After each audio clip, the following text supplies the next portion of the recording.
कल पाकिस्तान को अफगानिस्तान के हाथों 8 विकेटों से ओडीआई वर्ल्ड कप में शिकस्त हुई और पाकिस्तान समेत जहां जहां पाकिस्तान क्रिकेट फैंस रहते हैं सभी बहुत ज़्यादा अफसरदा हैं। नॉट बिकॉज पाकिस्तान कल अफगानिस्तान से मैच हार गया, बट बिकॉज पाकिस्तान ने क्वालिटी क्रिकेट नहीं खेली। लेट्स फेस इट, क्रिकेट का गेम है। इसी गेम में, इसी वर्ल्ड कप में इनफैक्ट हमने नीदरलैंड्स को देखा साउथ अफ्रीका को शिकस्त देते हुए। South Africans have been super duper in this ODI world cup, उसके बावजूद वो नीदरलैंड से हारे। फिर इसी अफगानिस्तान की टीम ने इंग्लैंड को भी शिकस्त दी और हम सब जानते हैं इंग्लिश टीम इस ओडीआई वर्ल्ड कप में स्ट्रगल ज़रूर कर रही है, लेकिन वो डिफेंडिंग चैंपियंस हैं तो वो भी अफगानिस्तान के लिए बड़ी जीत थी। इसी तरह कल अफगानिस्तान ने पाकिस्तान को शिकस्त दी, लेकिन पूरी तरह से आउट क्लास किया ये भी कहना गलत नहीं होगा। पाकिस्तान ने पहले खेलते हुए 283 रन का हदफ दिया अफगान टीम को। अफगानी बॉलर्स ने, उनके स्पिनर्स ने, 4 स्पिनर्स उन्होंने कल खिलाया, बहुत तंग किया पाकिस्तानी बल्लेबाजों को और कोई भी पाकिस्तानी बैट्समैन सेटल नज़र नहीं आया, एट ईज़ नज़र नहीं आया जिस तरह अफगानी बल्लेबाज पाकिस्तानी बॉलिंग के अगेंस्ट नज़र आ रहे थे। बाबर आजम ने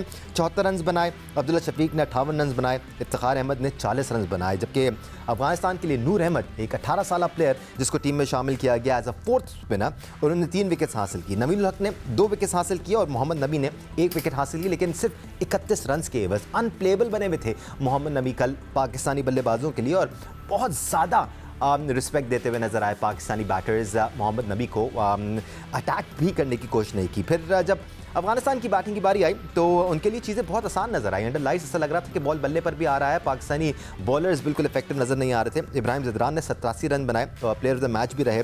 रहमत शाह ने 77 रन बनाए और रहमानुल्लाह गुरबाज ने 65 रन बनाए।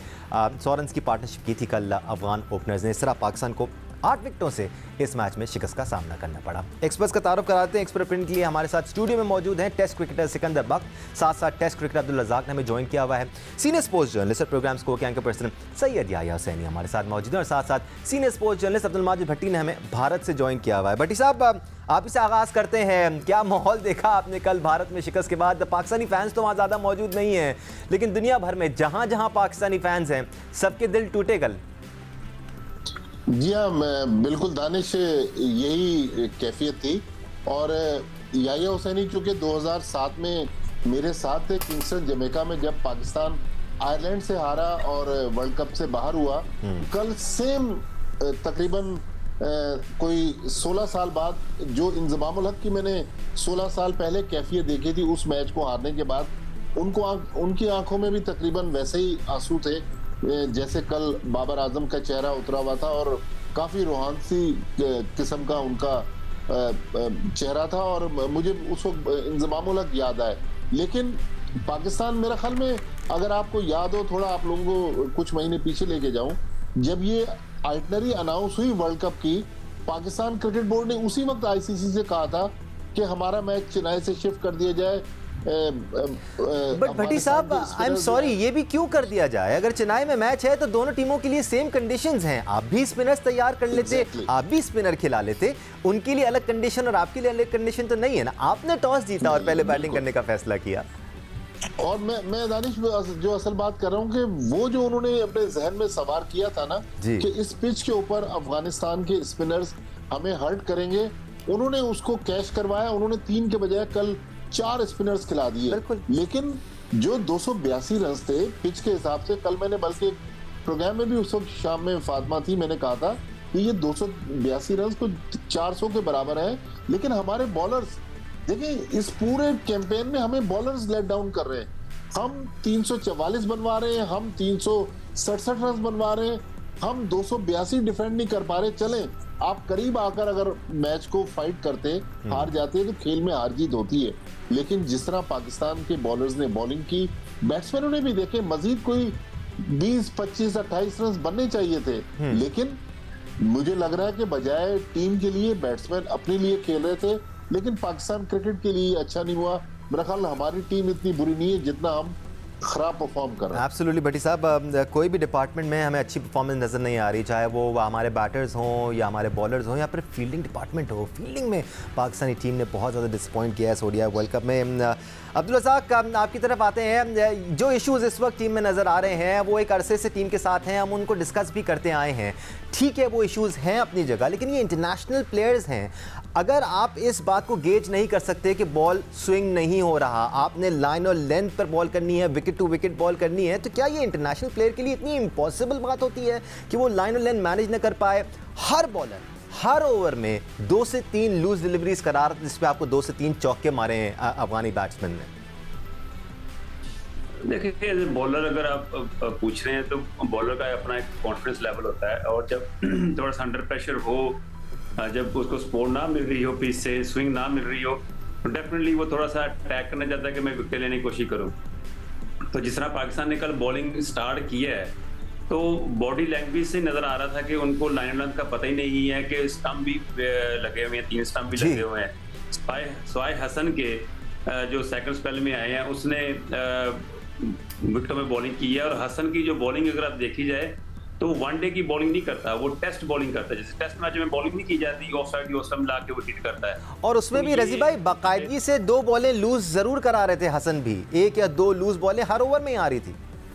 देखिए, बात देखिए, जितना हसन अली की जितनी बॉलिंग आप देख लें, वो ऐसे लगता है जैसे 4 डे गेम खेल रहा है या 5 डे गेम खेल रहा है, क्योंकि वो इतना कोई एक्सपेरिमेंट करते नहीं है, ना बॉल अंदर लाने की कोशिश करता है, वो एक लाइन पे हिट करता है। तो डेफिनेटली जब विकेट में आपको कुछ सपोर्ट नहीं मिलेगी, मूवमेंट नहीं मिलेगी, बल्ले पे बॉल आराम से आ रहा होता है, तो फिर यही बॉल आपके बल्ले पे लगते हैं। और अगर यही बॉल अगर आप ऑस्ट्रेलिया में ले जाएं या इंग्लैंड में ले जाएं, तो यही बॉल अफेक्टेबल है, यहीं से आपको विकेटें मिलती है। तो यहाँ की कंडीशन के मुताबिक हमारे बॉलर बॉलिंग नहीं कर रहे, इनको अंदाजा ही नहीं है कि हमने कहाँ पे बॉल करने हैं। बॉलर का काम होता है कि कंडीशन के मुताबिक अपने आप को एडजस्ट करता है। बिल्कुल, जहां आपको मूवमेंट नहीं मिलती, तो वहां पे आप, इसका ये तो मतलब नहीं कि आप रन देने शुरू कर। सिकंदर, कोई भी टीम उठा लें आप नेदरलैंड्स की बात कर लें, आप अफगानिस्तान की बात कर लें, आप बांग्लादेश की बात कर लें, या फिर आप किसी भी और टीम को देख लें, अडेप्टेबिलिटी नज़र आती है आपको बॉलर्स में। आप वो कंडीशंस के हिसाब से बॉलर्स अपनी लेंथ भी मैनेज करते हैं, अपनी पेस को भी मैनेज करते हैं, अपनी वेरिएशंस को भी मैनेज करते हैं। एक तरह की बॉलिंग कहीं भी आपको किसी टीम में नज़र नहीं आएगी सिवाय पाकिस्तान के। शाहीन को अगर स्विंग नहीं मिल रहा तो ऐसा लगता है बिल्कुल ही ऑर्डिनरी बॉलर बन गए हैं, ना कुछ वेरिएशन दिखाने की कोशिश कर रहे हैं, ना बैटर्स को तंग कर रहे हैं। आप किस तरह डिफ़ाइन करेंगे इस पूरे इशू को? देखो, मैं इस इशू को जो बात करना चाह रहा हूँ ना, वो ये है कि जो लोग समझना चाहें वो समझ जाएं कि इस वर्ल्ड कप में, वर्ल्ड कप का मतलब है कि दुनिया की 10 बड़ी टीमें इधर आ गई। दुनिया के वेस्ट इंडीज़ को छोड़ के दुनिया के जितने बड़े क्रिकेटर्स हैं, जिम्बाब्वे को भी छोड़ दें, वो तो बेचारी उसमें सिकंदर उन टीमों को छोड़ दें जिनसे हमने बायलैटरल सीरीज़ खेलनी है, हमने उनको हराना भी है। सारी दुनिया के बड़े प्लेयर आ गए, ठीक है ना। अब मैं तो हर प्लेयरों को देख रहा हूँ, जिन के नाम सुने थे, मैंने मौका नहीं मिला था देखने का, उनको मैं देख रहा हूँ वो कैसे क्रिकेट खेलते। यार, इतना फ़र्क है हमारी क्रिकेट में और दूसरे लड़कों की क्रिकेट में। कोई भी उनकी पूरे 9 टीमों में कोई लड़का नंबर 1 नहीं है, कोई नंबर 2 नहीं है, कोई बेस्ट ऑलराउंडर नहीं है, कोई बेस्ट बॉलर नहीं है, मगर वो क्या क्रिकेट खेल रहे हैं। हमारे क्रिकेट बिल्कुल उनके मुकाबले में ऐसा लगता है कि वो एक क्लब क्रिकेट है। इतना फ़र्क है, आई एम वेरी सॉरी, मगर ये फ़र्क नज़र आ रहा है। उनकी जो बैटिंग है टोटली डिफरेंट है, हमारी बैटिंग टोटली डिफरेंट है। हम कल पहला छक्का मारा है 10वें ओवर में, बड़ी मुबारकबादें। हो सकता है आज पीसीबी ने केक काटने की तस्वीर छापी हो। मैं ज़रा मीडिया वालों से पूछना चाह रहा हूँ, आपने नहीं छापी कि पहला छक्का लगा है? मैं तो इसलिए आज खुल के बात कर रहा हूँ, कोई बात नहीं। फिर उसके बाद जो है बॉलिंग देख लें, दुनिया भर के बॉलर्स आ रहे हैं, बॉल करा रहे हैं, स्पिनर्स आ रहे हैं, बॉल करा रहे हैं, हमारे देख लें। तो फ़र्क साफ ज़ाहिर हो गया कि सारी दुनिया की टीमें इधर हैं, लड़के इधर हैं, हम लोग इधर हैं, मगर हम नंबर 1 हैं। एक्सक्यूजेस, या ये एक्सक्यूजेस की भी बात कर लेते हैं। एक ये 2 टेस्ट क्रिकेटर है।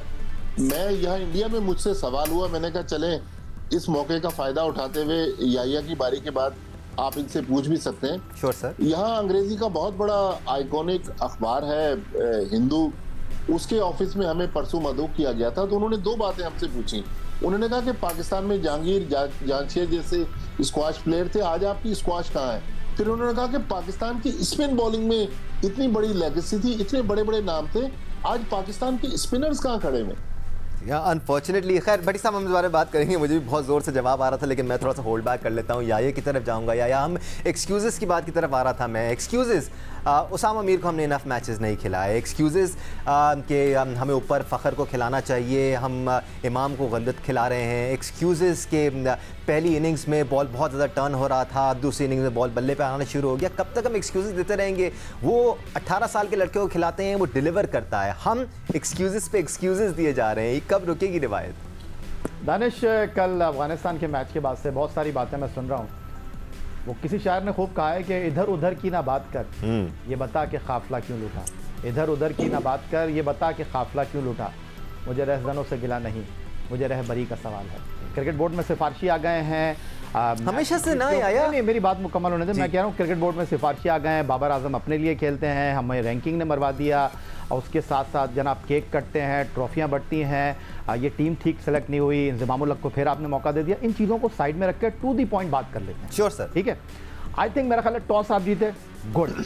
आई थिंक मेरा ख्याल है 282 किए, एनफ। लेकिन दानिश, मुझे ये बताइए कि ये जो 282 रन बन गए, आपने भी थोड़ी देर पहले कहा कि हमने कंसर्न शो किया कि जी हमारा मैच चेन्नई में क्यों रख दिया गया। चले यार, रख दिया गया, आपने बिल्कुल दुरुस्त कहा कि भाई उनका ये सवाबदीद इख्तियार था कि आपको खिलाना, आपको तैयारी करके जानी और जैसी भी पिच बनाई आई, ठीक है, उनको आपको तैयारी करके जानी चाहिए थी यार। Out of the box thinking एक चीज़ का नाम है भाई। जिस पिच के ऊपर आपने 280 सोचा था, आप 20 रन क्यों नहीं आपने किया? इसलिए कि उन्होंने फील्डिंग एक्स्ट्राऑर्डिनरी की। 282 हो गए। अफगानिस्तान के, कल मैंने यहाँ बैठकर बोला कि भाई अफगानिस्तान सिर्फ 3 बैट्समैनों के ऊपर खेल रहा है। ये आपके पास जो है वो जूता पहनने वाला कोच भी है, बाल काटने वाला कोच भी है, समझाने वाला कोच भी है, हर तरह का कोच मौजूद है। ये उन्होंने आपको नहीं बताया? चले ठीक है, बहुत अच्छा खेले वो। लेकिन दानिश, मुझे एक बात बताइए, आप शाहीन शाह अफरीदी पिट जाते हैं, हसन अली पिट जाते हैं, हारिस रऊफ पिट जाते हैं, आपके पास शदाब पिट जाते हैं। यार एक बात समझ से बाहर है कि अगर उनके बैट्समैन आपके मेन बॉलर को अच्छा खेल रहे थे, एक आपकी टीम में खिलाड़ी है जिसका नाम है सऊद शकील, वो बाएं हाथ से गेंद डाल लेता है, कप्तान उससे 2 ओवर करवा लेते यार। आपको याद है ऑस्ट्रेलिया के अच्छे बॉलर को आप खेल गए। मैं अपनी बात मुकम्मल कर लूं, मैं अपनी बात मुकम्मल क्या उसे पता है कि साउथ बॉल कराता है? बात दरअसल ये है कि आपके खिलाफ ऑस्ट्रेलिया ने बड़ी अच्छी बॉलिंग कर ली, उन्होंने आउट किससे करवाया? आपको स्टॉइनिस से आउट करवा दिया उसको। उसके बाद जब उसका काम खत्म हो गया, उसने कप्तान ने उसको साइड में कर दिया। भारत की टीम को जो है वो हार्दिक पांड्या की इंजरी हुई, उनकी बेंच पर कौन बैठा हुआ है? मोहम्मद शामी, उसने 5 आउट कर दिए पहली एक मैच में। आप हारिस को बाहर बिठाएं, आप शाहीन को बाहर बिठाएं, आप हसन अली को बाहर बिठाएं, खिलाएंगे किसको आप? वसीम जूनियर को, जिससे आप 3 ओवर नहीं डलवा सकते। तो भाई बात दरअसल ये है, ये सारी चीजें जो है वो पहले से ही तय थी, और उसके बाद अब हार गए तो रोना किस बात का? नहीं, मैं तो ये पूछ रहा था कि सऊद शकील बॉल करते हैं, उन्हें पता भी है क्या वो उनसे नेट्स पे बॉल कराई? बिल्कुल उनको पता है। एक टाइम तक तो अनफॉर्चुनेटली इफ्तिखार अहमद टीम में खेलते रहे और उनको बॉलिंग नहीं कराते थे। टेस्ट सीरीज में याद है तुम्हें दानिश, हम जिक्र करते थे कि उससे सलमान से भी नहीं कराई।